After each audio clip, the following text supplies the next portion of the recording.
Buongiorno cari amici, ben ritrovati in questo spazio in mia compagnia. Oggi riprendiamo l'argomento croce cosmica che abbiamo cominciato ieri, eccola qua,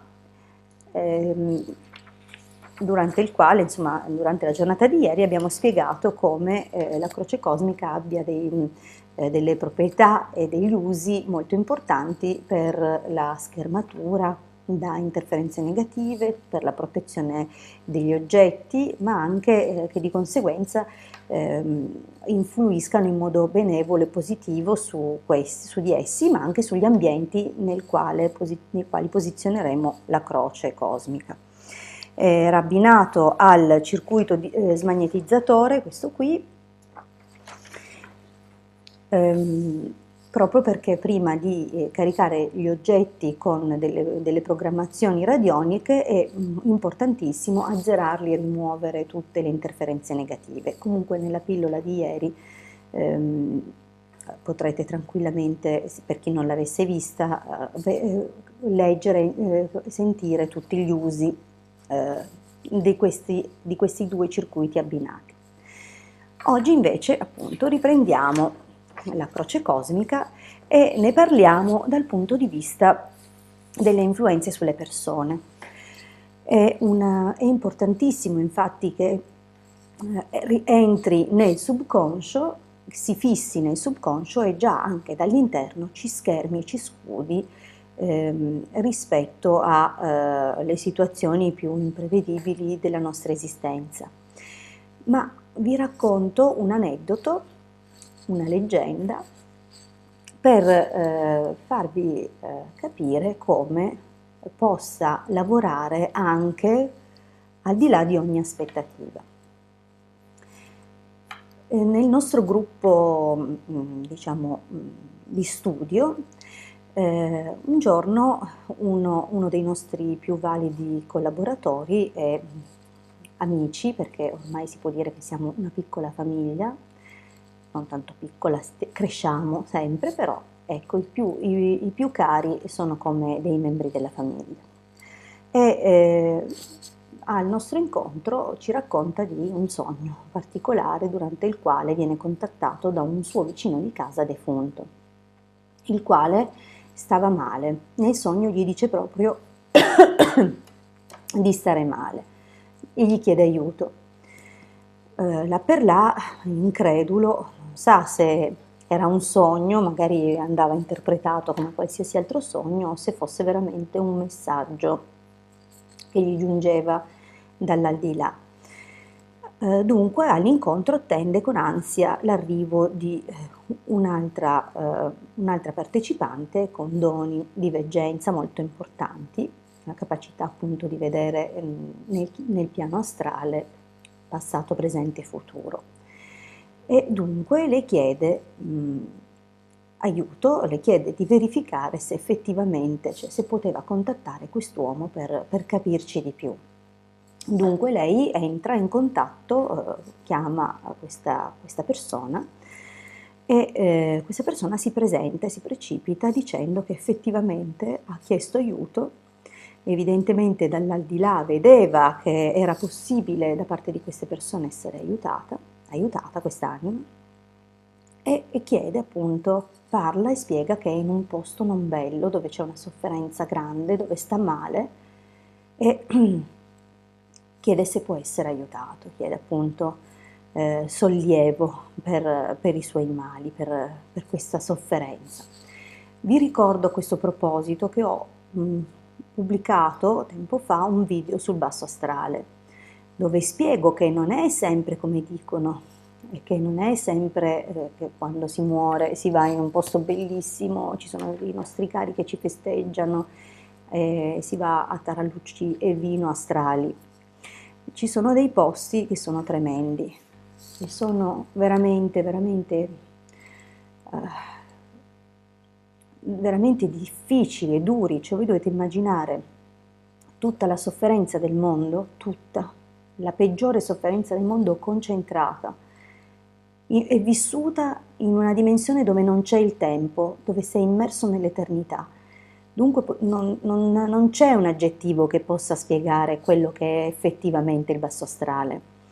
ma quell'entità, quegli spiriti che sono finiti lì e che per il tramite di medium riescono a comunicare le loro sofferenze, vi assicuro che capireste realmente la portata di questa cosa, e cioè di quando vi dico, mi raccomando, lavorate per lo spirito. Chiusa parentesi.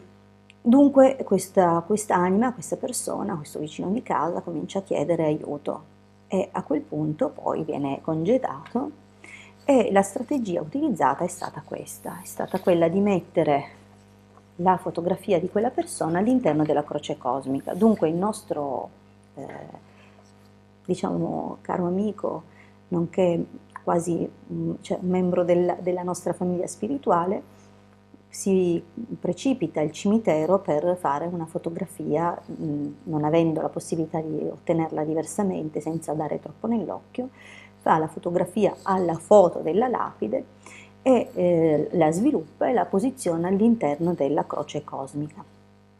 Tempo dopo, chiaramente viene ricontattata questa anima, di nuovo questa donna con i doni di veggenza, con questi doni di poter di comunicare appunto con le entità, con le anime, richiama questa persona e chiede come stava, come in quel momento, se era successo qualcosa, e quest'anima ringrazia perché dice che improvvisamente una luce bianca l'ha risucchiato e sta decisamente meglio.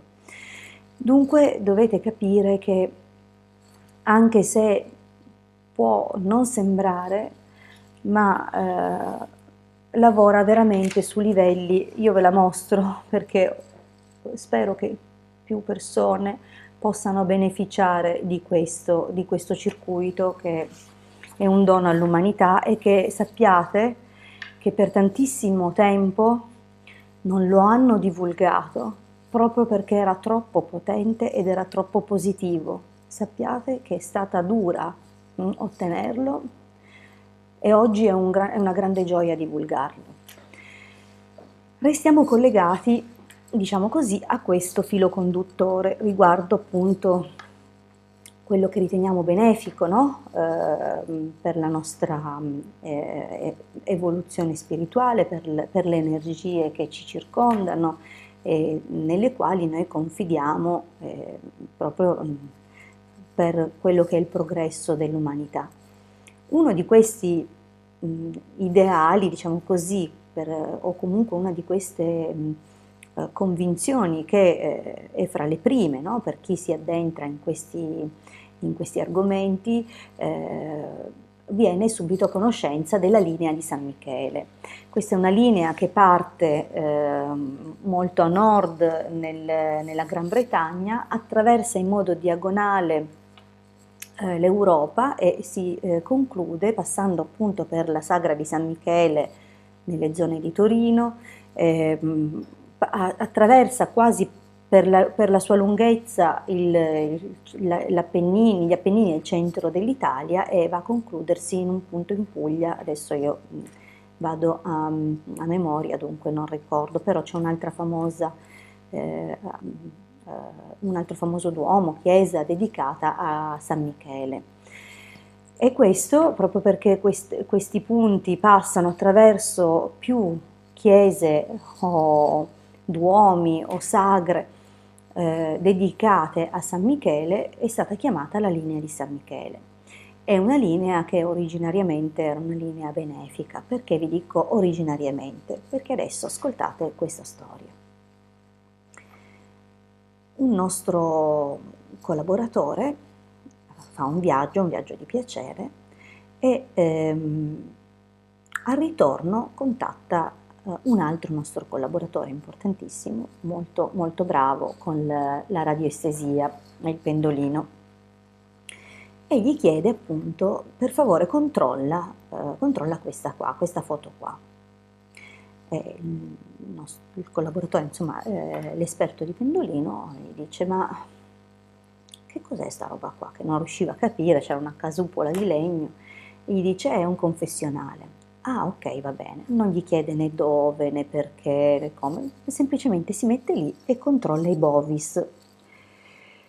Arrivato a 10.000, che è già una valutazione già media per quello che sono i luoghi di culto, medio-bassa a dir la verità, però arrivato a 10.000, evidentemente il pendolino stava salendo nella scala, riceve una scossa a partire dal gomito per tutto il braccio e deve fermarsi. E gli dice: guarda che io percepisco che c'è una vibrazione che non è in bovis, ma è una vibrazione energetica di altro tipo che ti dico, mi ha fatto venire la scossa al braccio, non sono sicuro di poterti dire che sia una cosa positiva oppure no. E lui fa: caspita, io sai, ho messo un circuito per l'amore universale là sotto. E fa: no, no, no, ma non credo proprio che sia quello, gli risponde l'esperto di pendolino. Allora aspettano un altro membro del gruppo molto forte, proprio nelle visualizzazioni dell'astrale, al quale decidono di non dire niente, assolutamente nulla, per non interferire o influenzare, ma anche in fondo un modo per verificare, no, se effettivamente l'altro era in grado di vedere. Il terzo membro del gruppo arriva, aveva un appuntamento, arriva e viene interpellato, senza, appunto, ripeto, ribadisco, non è stato detto nulla, non sapeva assolutamente nulla, gli chiedono soltanto di controllare di nuovo anche lui questa foto qua. Allora questa persona inizia con la sua visione astrale e riesce a dire che 300 anni prima, rispetto a quello che gli hanno chiesto di controllare, 300 anni prima in cunicoli un monaco aveva posizionato un aggeggio di queste dimensioni più o meno, proprio nel sottosuolo rispetto a quel luogo dove si era presentato lui. Ah, ecco, non gli hanno neanche mostrato la fotografia, gli hanno solo detto: sai, io sono stato in questo posto, mi puoi guardare cosa c'è lì?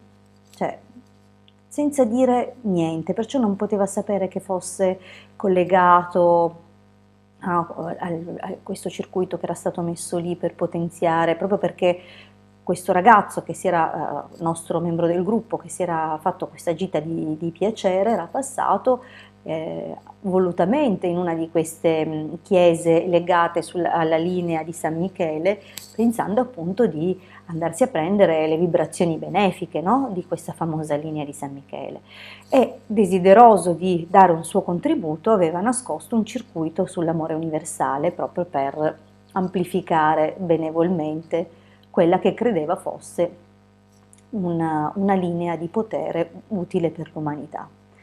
E dunque questa persona, il terzo personaggio di questa storia, non sapeva assolutamente nulla, né sapeva nemmeno della scossa presa al braccio dal radiestesista.